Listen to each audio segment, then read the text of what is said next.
Hello everyone and welcome to another edition of AoS Close-Ups. This week we take a look at the biggest, baddest Oryx around, the Megabosses. We'll explore the background, the rules, and what units you should bring to stand toe-to-toe against the Megaboss riding a Maw Krusha.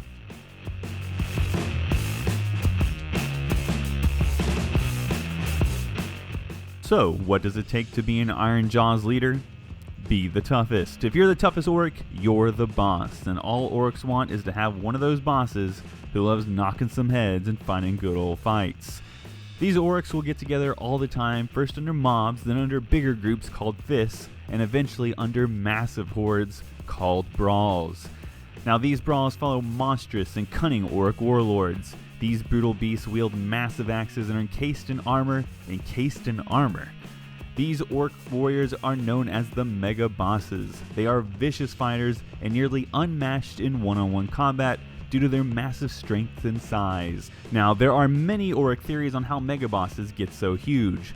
One such theory is that Gork or maybe even Mork is inside the Megaboss trying to get out, and in that fight, the Megaboss swells with power. But the truth is, all Oryx grow stronger, tougher, bigger, and thicker the more they fight. Orc Megabosses become so because they have fought so much for so long. They overshadow the mightiest champions of other races, able to batter them down with just their boulder-like fists. However, the scariest part about them is that their power doesn't merely lie in their brute force and inherent toughness. They also possess a bestial charisma. All Orc leaders on all levels are concerned with just bashing some heads. And well, where else will an Orc find these things other than finding the biggest, baddest Orc around? They're huge for a reason, so who better to lead you to a fight? Megabosses are basically living monuments that draw Orcs from all around, hoping to get in a good old scrap. Now, some of the bravest and strongest Oryx ride in a battle atop the living battering rams known as the Maw Krushas. A Maw Krusha has a tiny brain and poor eyesight, but it possesses a strength that can pulverize settlements right off the map. They are so powerful that their roar can rupture organs and pop eyeballs. Megabosses have found two ways to tame these incredible beasts. The first is to climb atop them and bash them in the head until they submit, and the other is to stand in front of a roaring Maw Krusha and just yell back to assert their dominance.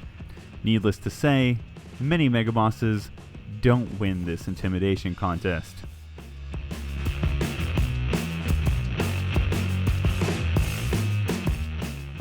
Alright, so let's take a look at the rules. Megabosses can either be on foot or mounted on a Maw Krusha, and we'll first explore the weapon stats for the unmounted version. As of right now, the Megaboss on foot only has one loadout, the Boss Champa and Riptooth Fist. The axe gives the Megaboss 6 accurate rending attacks that hit on 3s, and he rounds out, I believe, these above average stats with a solid 2 damage. He is clearly a fighter, and he's going to get that damage done. Probably really good against heroes. The Riptooth Fist only gives him 2 attacks, and has a below average to hit stat of 5+. However, these 2 attacks wound on a healthy 3 up, and have an impressive rend of -2. Add to that the possibility of doing 2 or 3 damage, and I believe the lack of attacks is less of an issue. Frankly, the Megaboss is an impressive 8-attack hero with great rend stats and good damage. Now, the Megaboss is very slow, with a 4-inch move, but he's also very durable, with 7 wounds protected by a 3+ save. This guy is just a tough nut to crack. Add all that together, and we go to his last stat. Finally, he has a high bravery value of 8, meaning he's going to be well protected against those few attacks that will target his base bravery. Next, let's take a look at his abilities. The first one's called Go On Lads Get Stuck In, which I think is a great passive and synergetic ability.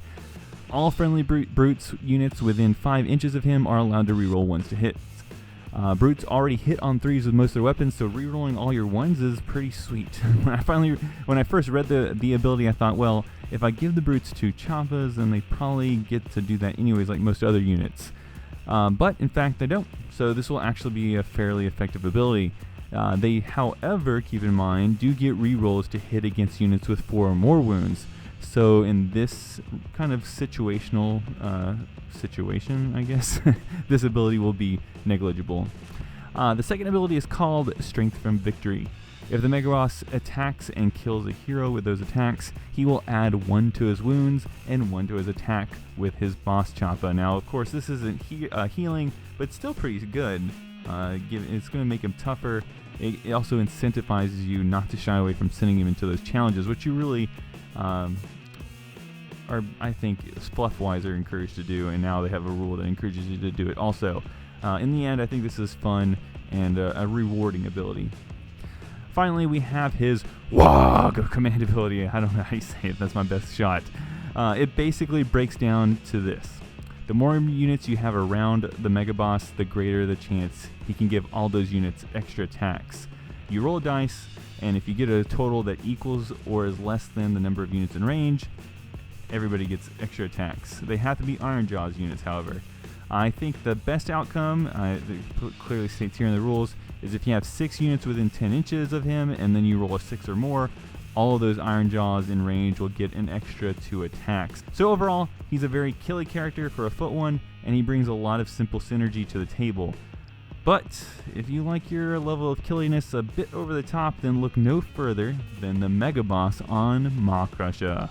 Stat-wise, we are looking at a 12-inch fly move, 14 wounds protected by a 3+ save, and you round it all off with the same bravery of 8. He's super tough, and he can deliver the death fairly fast. The Megaboss has 2 loadouts. He can either take the Choppa and the Rip Tooth like his foot version, but he will lose 2 attacks for his Choppa and 1 for his Rip Tooth fist. However, the Rip Tooth is a little bit more accurate now, hitting on 4s rather than 5s. And I guess I understand the logic in losing attack because the guy is mounted, but I don't understand how he becomes more accurate with the fist. Maybe they thought keeping it on 5s would just make the weapon too irrelevant. Now, the other version, the Gore Haka, has an extra inch of range, but also has 1 less attack than the Choppa. The rest of the stats are just the same. The Scrap Tooth brings 4 attacks that hit and wound accurately at 3 up each. This is one of the options that doesn't actually have a rend, and it only does 1 damage. Overall, I believe the difference between the 2 options is fairly inconsequential. If you're going against lightly armored guys, the Scrap Tooth and Gore Haka is probably the better bet. But you know, if you're not, then I don't think it really matters. The big reason you're bringing this guy isn't for the Auric on top, but for the monster underneath, however. First, his 4 attacks from his fists that hit on an insane 2+, and they also wound on 3s, and has a scary -2 rend. This will dish out an amazing 3 damage each. So many Skull Reapers, Blight Kings, Paladins, you name it, have something to fear if they're up against this guy. The Maw Krusha follows up this powerhouse attack with his Bladed Tail.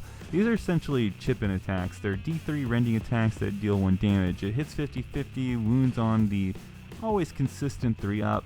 Overall not bad, but something you're not, crutching. The Maw Krusha has impressive stats, fantastic weapons, but it's not done. It just keeps on giving. We'll take a look at the abilities.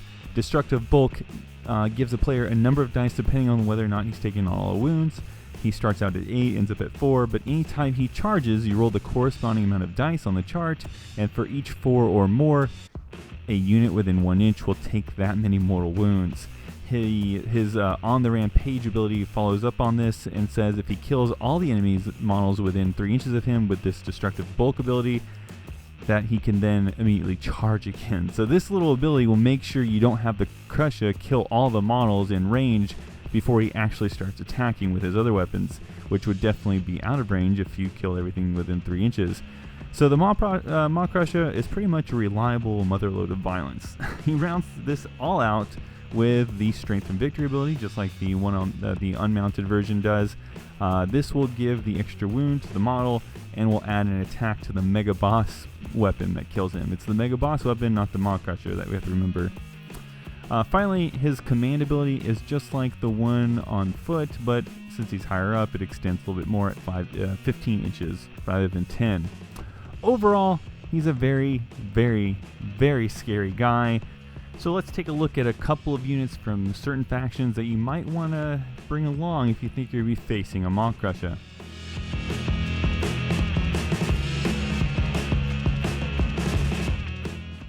Alright, so the Maw Krusha is an unavoidable sledgehammer, and here we're going to take a look at 3 specific factions: the Bloodbound, the Stormcast, and the Fireslayers. We're going to explore the potential matchups they could provide that might be able to handle the Maw Krusha. you're going to have to engage this guy in close combat. It's very unlikely you're going to bring an army that has enough mortal wounds to dish out in the shooting phase to knock this guy out without him getting in there and doing his damage.